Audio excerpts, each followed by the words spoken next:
नमस्कार दोस्तों, H2O के स्टडी में आप सभी लोगों का एक बार पुनः स्वागत है। जैसा कि डेली हम 7:30 बजे आप लोगों को हिंदी का सामान्य हिंदी जो कि 6 to 8 TGT PGT में पूछा जाता है, उसका हम क्वेश्चन लेके आते हैं। आज हम लाए हैं आपके लिए BPSC TRE 2.0 का प्रीवियस ईयर क्वेश्चन पेपर, जो कि ये TRE 2.0 में ये वाला पेपर आया हुआ है। 6 to 8 का ये पेपर है, 6 to 8 वाला ये पेपर है जो कि TRE 2 में आया हुआ है। 6 to 8 का पेपर है ये जो TRE 2 में आया है। तो क्वेश्चन ये मत कहिएगा कि ये TGT में नहीं आ सकता, क्योंकि BPSC का एक खासियत है 6 to 8 TGT और PGT सबका क्वेश्चन वही रहता है, बस थोड़ा लेवल का अंतर रहता है। और ये तो देखा गया कि बल्कि 6 to 8 का क्वेश्चन अगली बार TRE 3 में PGT से टफ था और TRE 2 में भी टफ था। तो ये नहीं करना है कि TGT का नहीं, जिसको देना है वो 6 to 8 का नहीं प्रीवियस ईयर देखेगा। सबका प्रीवियस ईयर सेट लगा के जाना है एग्जाम में, चाहे वो TGT के हो या PGT के हो या 6 to 8 के हो, तीनों का लेवल वही रहता है। बस स्टूडेंट पे निर्भर करता है कि वो कितना कट ऑफ को लेके जा रहे हैं। तो चलिए लेट न करते हुए क्वेश्चन देखते हैं। आज का पहला क्वेश्चन है,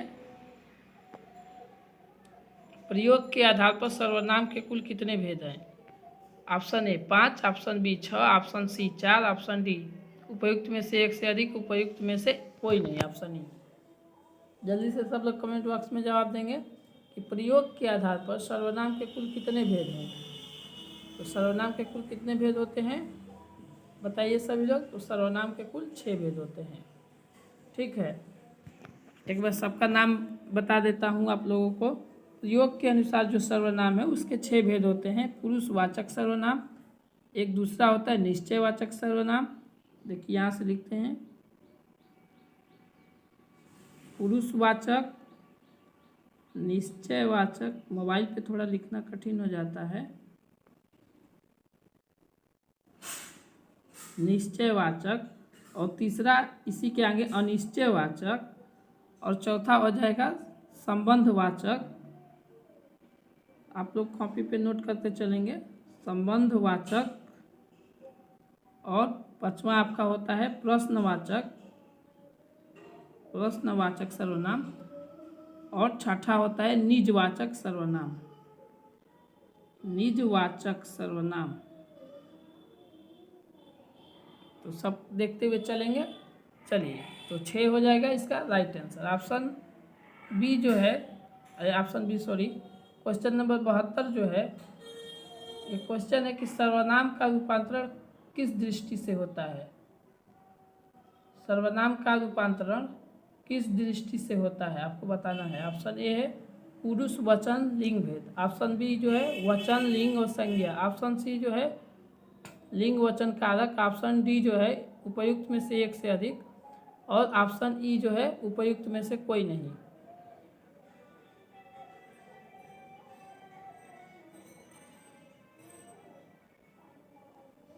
जल्दी जल्दी कमेंट में सब लोग जवाब देंगे। इसका राइट आंसर हो जाएगा ऑप्शन नंबर ई हो जाएगा। ऑप्शन नंबर ई, उपयुक्त में से कोई नहीं, क्योंकि सर्वनाम का रूपांतरण जो होता है पुरुष वचन और कारक के आधार पर होता है। किसके आधार पे? तो पुरुष वचन और कारक, पुरुष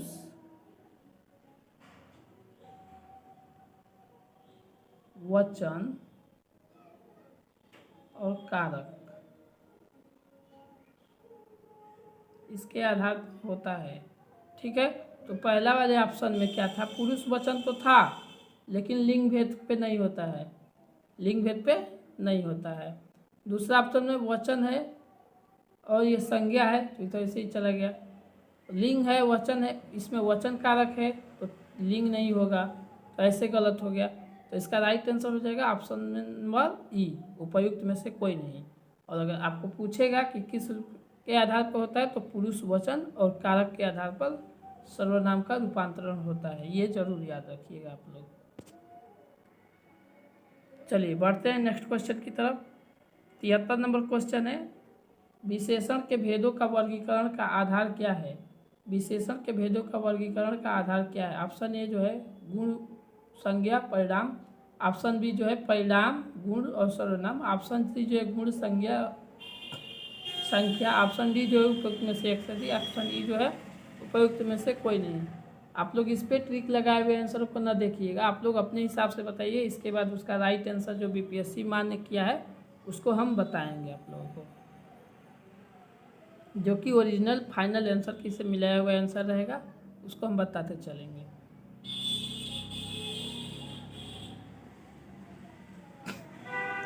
तो इसका राइट उत्तर हो जाएगा option number A, option number A, जो कि विशेषण के भेदों के वर्गीकरण के आधार क्या क्या है, गुण होता है, संख्या होता है और परिणाम होता है।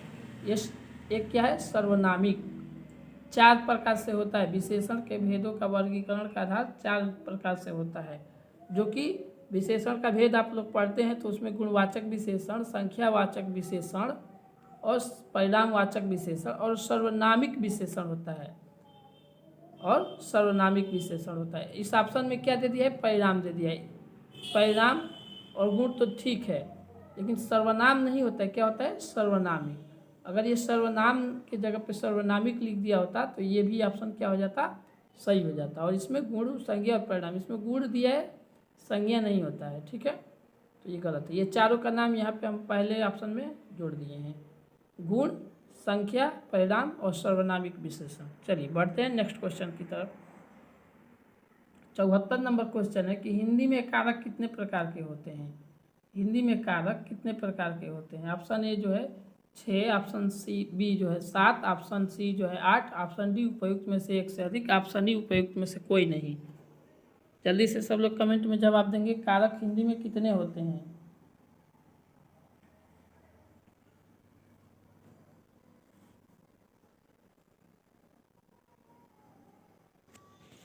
राइट आंसर हो जाएगा option number C, option number सी।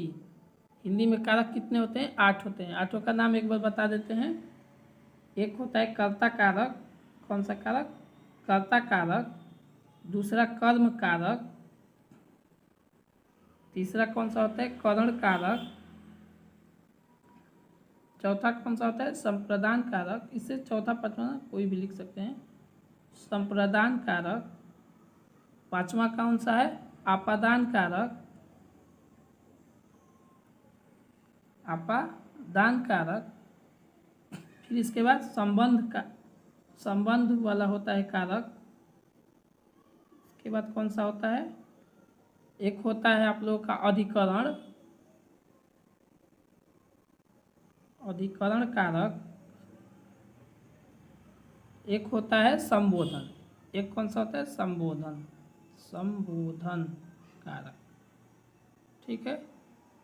तो आप लोग देखें इस प्रकार से हिंदी में कारक कितने होते हैं, 8 होते हैं। 8 का नाम आप लोग एक बार ध्यान से सुन ले, और हो सकता है तो कॉपी लेके बैठा कीजिए और उस पर नोट कर लीजिए कीजिए।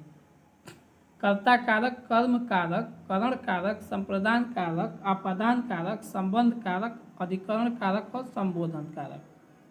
ये आप लोगों का होता है, जो सुने होंगे, कर्ता ने कर्म को करण से के द्वारा, आप संप्रदान के लिए अपादान से, संबंध का की के, अधिकरण में पे पर, संबोधन है अरे, ये वाला जो सूत्र सुने होंगे वही वाला है ये।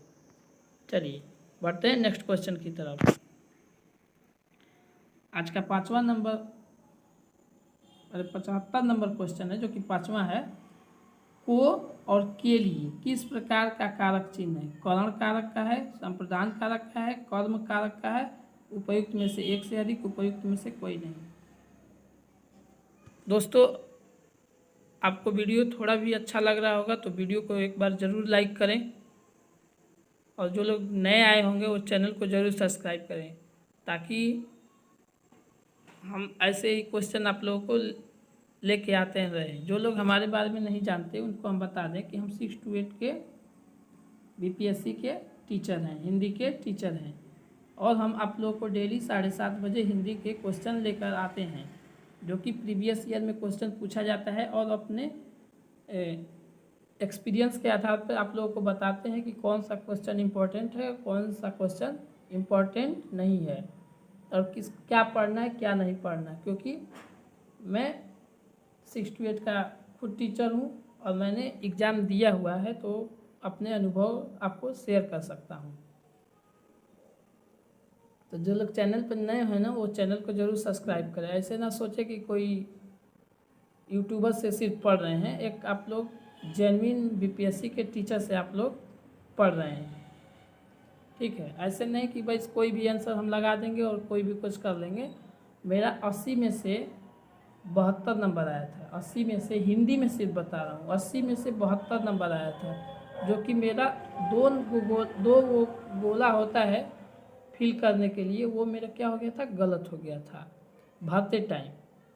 तो 80 में से 72 आया था, लेकिन क्वेश्चन उस time on the spot exam में मेरा 74 क्वेश्चन एकदम सही सही आ रहा था हमको वहाँ पे, जो कि हम किए भी हैं, जो कि सही भी हुआ था। लेकिन दो गोला गलत भरने की वजह से मेरा कितना हो गया, 72 हो गया था, ठीक है। तो आपको हम गलत जानकारी नहीं देंगे। और ये नहीं है कि सब्सक्राइबर कम है तो आप लोग ये सोचेंगे कि आता कुछ नहीं है। आप लोग हमारा देख सकते हैं कि हम खुद बीपीएससी वाले टीचर हैं। चलिए, इसका क्वेश्चन का आंसर बताइए सब लोग। हम आपको ऑप्शन सहित बताते चल रहे हैं सब आंसर, तो आपको कॉपी कलम लेके बैठना है। जो भी कैंडिडेट अगर सीरियसली होंगे, पढ़ना चाहते होंगे, तो वो कलम कॉपी लेके बैठेंगे कि जो भी ऑप्शन के बाद एक्स्ट्रा बता रहे हैं उनको भी क्या करेंगे, आप लोग नोट करते हुए जाएंगे। 75 नंबर का आंसर क्या हो जाएगा, 75 नंबर का आंसर हो जाएगा संप्रदान। संप्रदान को और के लिए, संप्रदान कहाँ लगता है, किसी चीज़ का देने का भाव होता है।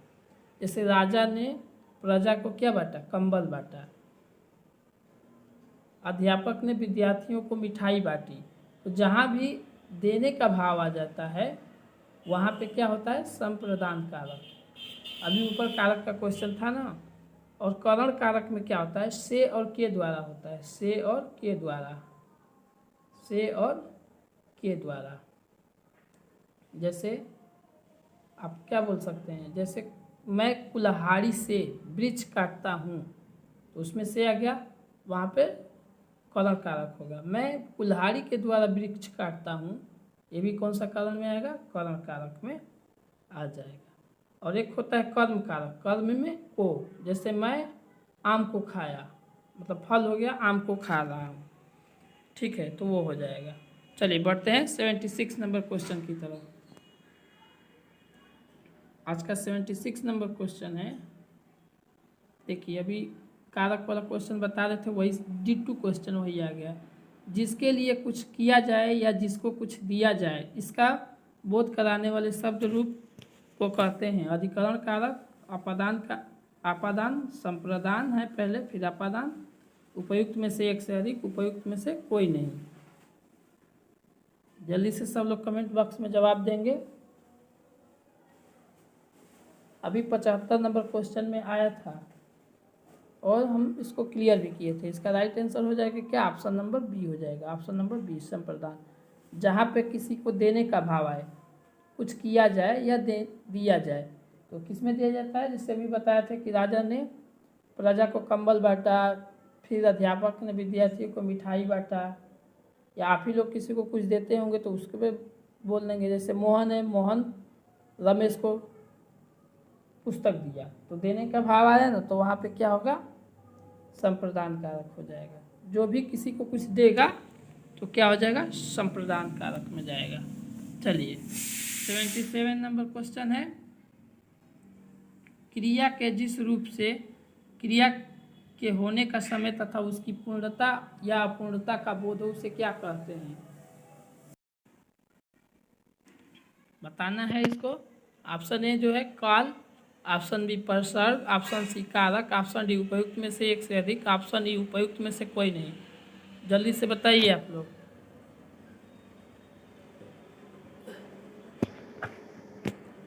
क्रिया के जिस रूप से क्रिया का होने का समय तथा पूर्णता अपूर्णता का बोध, उसे क्या कहते हैं, काल कहते हैं। काल यानी इंग्लिश में जो बोलते हैं सेंटेंस, सेंटेंस जो बोलते हैं ना, वही वाला काल। काल मतलब समय, जहाँ पे समय का जिक्र होता है वहाँ पे काल बोला जाता है। जैसे भूतकाल, भविष्य काल, ठीक है। चलिए बढ़ते हैं नेक्स्ट क्वेश्चन की तरफ।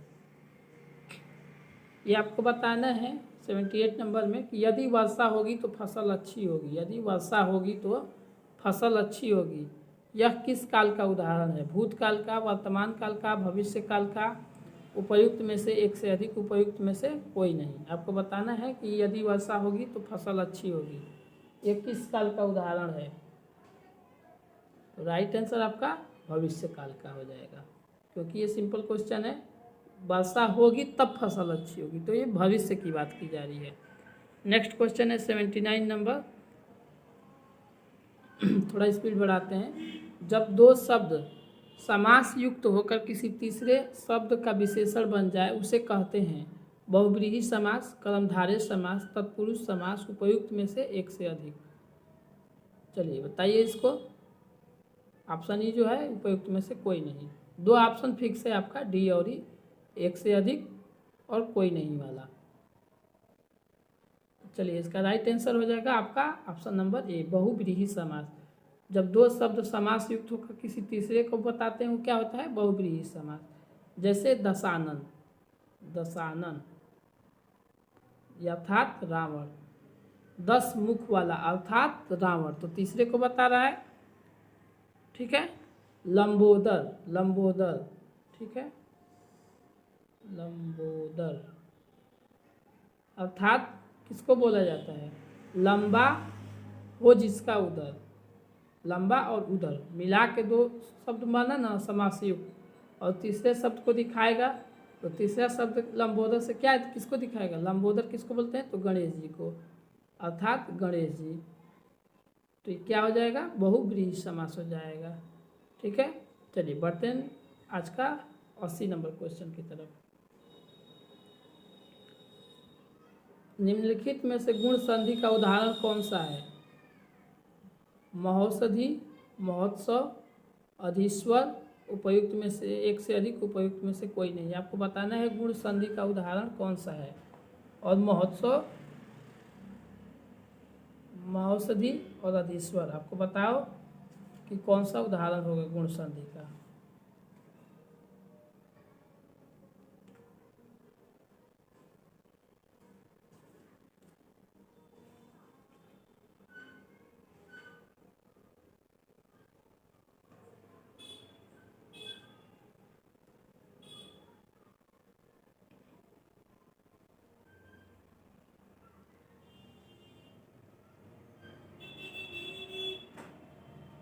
राइट आंसर हो जाएगा option number B, option number B. कौन सा हो जाएगा? ऑप्शन नंबर बी हो जाएगा। ठीक है, ये हो जाएगा। चलिए देखिए इसका उसका संधि विच्छेद करेंगे तो क्या होगा? महा प्लस उत्सव, महा जमा उत्सव, महाधन उत्सव, उत्सव। तो यहाँ पे आ और उ मिलके ओ बन गया, तो ये किस संधि का उदाहरण है? गुण संधि का। और महोषधि किस संधि का उदाहरण है? तो एक दिन आपको बताया था जहाँ यहाँ पे डबल मात्रा मिल गया वो कौन सा? वृद्धि संधि का है। ठीक है। और महोषधि का संधि विच्छेद आप लोग कमेंट सेक्शन में जरूर बताएंगे। महोषधि का संधि विच्छेद आप लोग कमेंट बॉक्स में जरूर बताएंगे। चलिए नेक्स्ट क्वेश्चन देखते हैं 81 नंबर, जो कि देखने में बझाऊ लगता है लेकिन वैसा है नहीं, बस उस परिभाषा ही डायरेक्ट आपको उठा के पूछा है। अ आ के बाद ए ऐ हो तो ऐ और अ आ के बाद ओ और हो तो अ होगा, यह परिवर्तन किस संधि में होता है? गुण संधि में, वृद्धि संधि में, दीर्घ संधि में, उपयुक्त में से एक से अधिक, उपयुक्त में से कोई नहीं। क्वेश्चन आप लोग पढ़ने के बाद एक बार में नहीं समझ में आएगा, दोबारा पढ़ के समझिए इसको, थोड़ा टाइम लेते हैं इस पर। देखिए अ और आ के बाद, जैसे कि अ या आ, उसके बाद अगर ए और ऐ का मिश्रण किया जाए, ऐ, तो उससे क्या बनता हो? ऐ, बड़ा वाला ऐ। और अ और आ के बाद ओ और औ आता है तो उससे क्या बनता है? औ बनता है। देखिए इसको फोकस कीजिए, इस किस संधि में है ये नियम? तो ये है वृद्धि संधि में। जब भी डबल वाला मात्रा होता है, अभी ऊपर बताए थे, तो जैसे डबल वाला जिसके ऊपर आ गया, कौन सा किसका उदाहरण है? वृद्धि संधि का उदाहरण है। चलिए 82 नंबर क्वेश्चन। सौजन्यता, उज्ज्वल, भ्रातागण उपर्युक्त शब्द का शुद्ध रूप कौन सा होगा?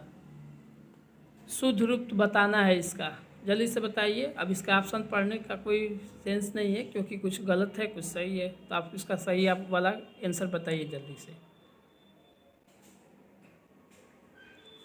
जो लोग वीडियो बाद में देख रहे हैं वो भी लोग कमेंट करेंगे, ज़रूर से ज़रूर कमेंट करते हुए चलेंगे कि कौन सा क्वेश्चन का क्या आंसर होगा। चलिए, राइट आंसर हो जाएगा ऑप्शन नंबर बी। सौजन्य नहीं होता है, क्या होता है ये? सौजन्यता नहीं होगा, सौजन्य। और उज्ज्वल देखेंगे, उज्ज्वल में जॉब पूरा नहीं रहता है, आधा जॉब होता है। और भ्रातागण नहीं, भ्रातृगण उपर्युक्त जो कि लिखते हैं बार बार, वो वाला जो कि देखिए, अगर इसको अगर पहचानना होगा तो यहीं से जो होता है ना कि बोलते हैं क्या, बुद्धिमान को इशारा ही काफ़ी है, तो यहाँ से ये मिला लिया होता कि ये उपर्युक्त होता है, उपरोक्त नहीं होता। यहीं से ये ऑप्शन को क्या कर दिया होता, काट दिया होता, बचता ये।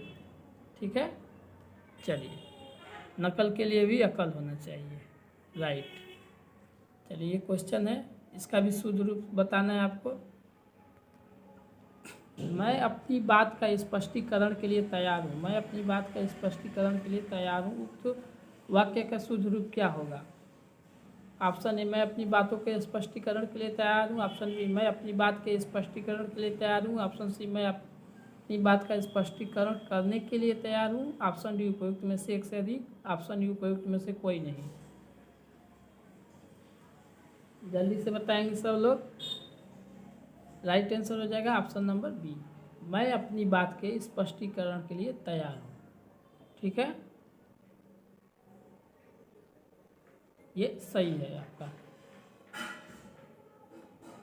बस यहाँ पे का नहीं होना चाहिए, बात के होना चाहिए। ठीक है, बात के स्पष्टीकरण के लिए तैयार है। चलिए, बढ़ते हैं नेक्स्ट क्वेश्चन की तरफ। 85 नंबर क्वेश्चन है, 84 पहले देखिए। निम्नलिखित में से सर्प का परवाची नहीं है? भुजंग, उरग, रजनीचर, उपयुक्त में से एक से अधिक, उपयुक्त में से कोई नहीं। बताना है कि जो सर्प होता है अर्थात सांप, उसका परवाची इन दोनों में से, तीनों में से कौन सा नहीं है?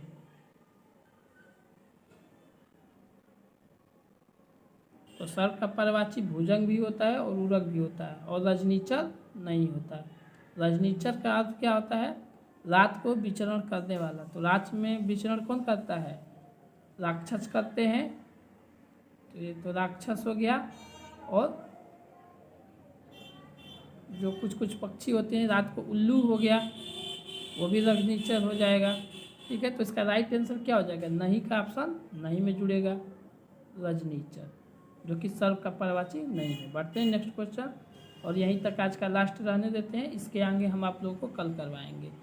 तुम्हारी जेब खाली है, वाक्य में जेब का लिंग क्या है?